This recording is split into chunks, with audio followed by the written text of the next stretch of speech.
my name is Tiffy Star Child for Black Nerd Problems, and we are going to get right into ranking these Airbenders from Avatar: The Last Airbender and Legend of Korra. And listen, look, ain't nobody asked for these Airbenders to be next. I am fully aware that I synced the comments. Y'all want Firebenders, and I want to rank the Firebenders, but there's a lot of them, and I need more time. I just need more time, and it's also very hard. It's hard. That is probably the one I'm having the most trouble with, so we're gonna do Firebenders last. Let's go. We are going to rank these Airbenders, and just as a reminder, we are only going from the television series Avatar: The Last Airbender and Legend of Korra, so not any of the graphic novels. I'm also not including the avatars on these lists, which seems really unfair in the case of the Airbenders because ain't a whole lot of Airbenders left. And in the other videos, it was very much like we're only gonna focus on the relevant benders because there's so many. That is not the case here.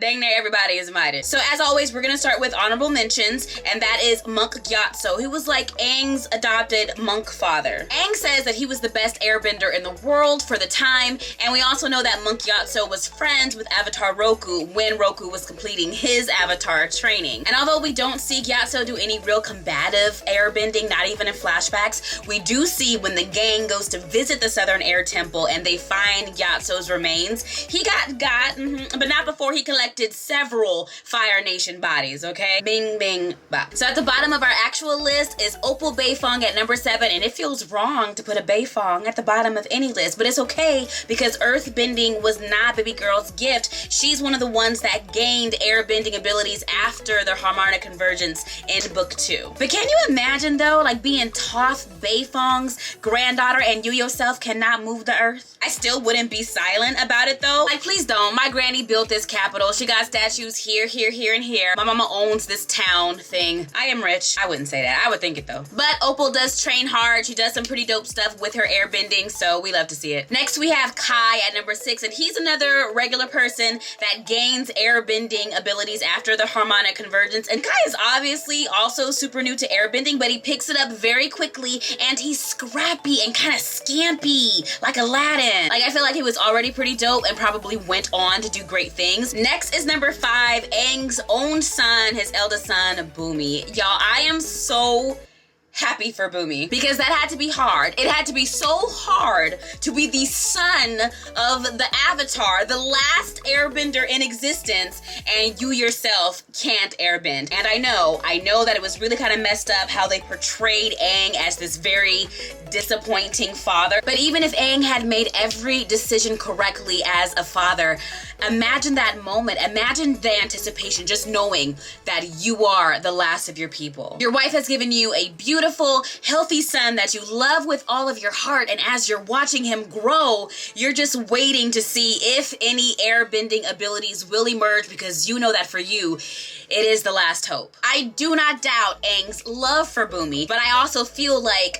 no matter how they were just like, hey, it's okay, you know, there are a lot of great ways to be a great person in this world. Bumi felt the weight of that, just knowing that you was your daddy's disappointment. And I love that for Bumi's character, he still worked really hard to become someone who he believed would have made his father proud. Like, he wanted to help people. He wanted to make a difference, even without airbending abilities. So for me, Bumi getting the ability to airbend was just like, it was the cherry on top. It was something that he very much deserved, and I was really happy to see that for his character. Why can't I count? Why are these numbers not numbering? The next one is another descendant of Aang, and that's Tenzin's daughter, Jinora. Did y'all cry at her ceremony when she got her master airbender tattoos and they took her hood down and she was bald and she looked just like Aang?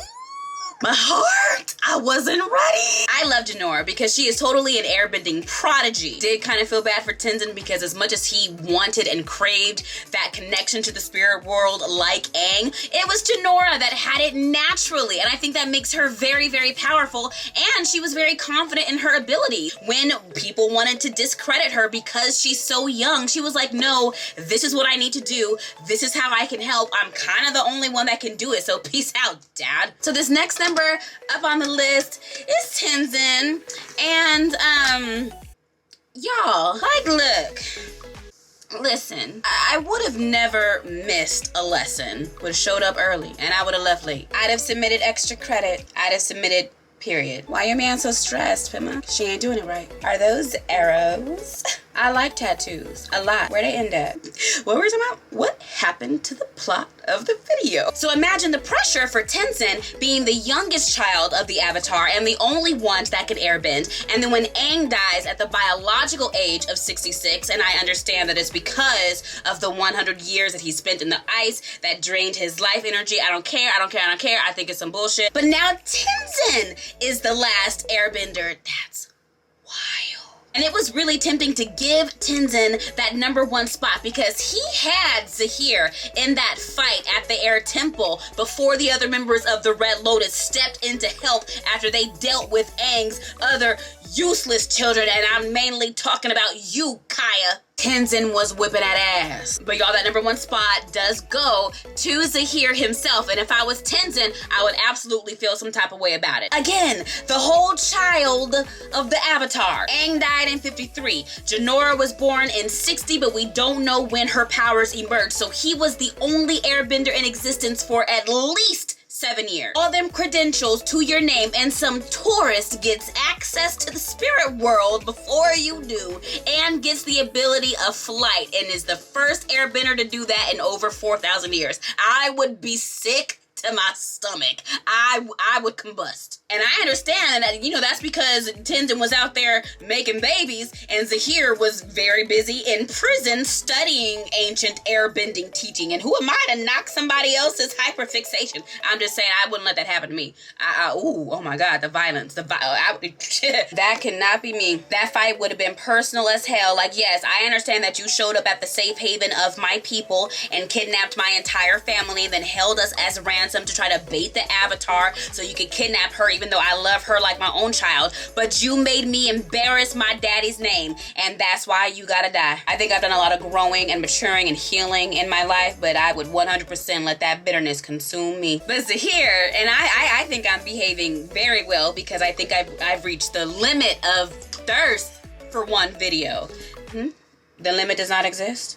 Add him to the list then, Benders. I would let bend me. Yes, I will meet you in the spirit woods. Sit with you by this tree. I will let you train me. Teach me better than my own mentor did. Spit, Senpai, I am listening. Hey, Siri?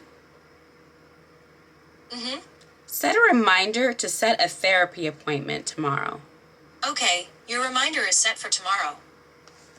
At least I'm aware. But that's it. That is everybody. That is every airbender worth mentioning. I am kidding. I would not do that to y'all. I know that he is a fan favorite and I would not leave him off this list despite my personal feelings about this character. But I know y'all want to see Doll, who is another airbending trainee that gets his abilities after the harmonic convergence. He's the one that Tenzin shaves and he's the only one that ends up getting a bald head during their training. And he's still kind of too new for me to really rank him because he's just learning. He's not terribly great at it, but that moment where he avoided capture because he felt that tingle on the back of his bald head, that meant something. I think that was a moment.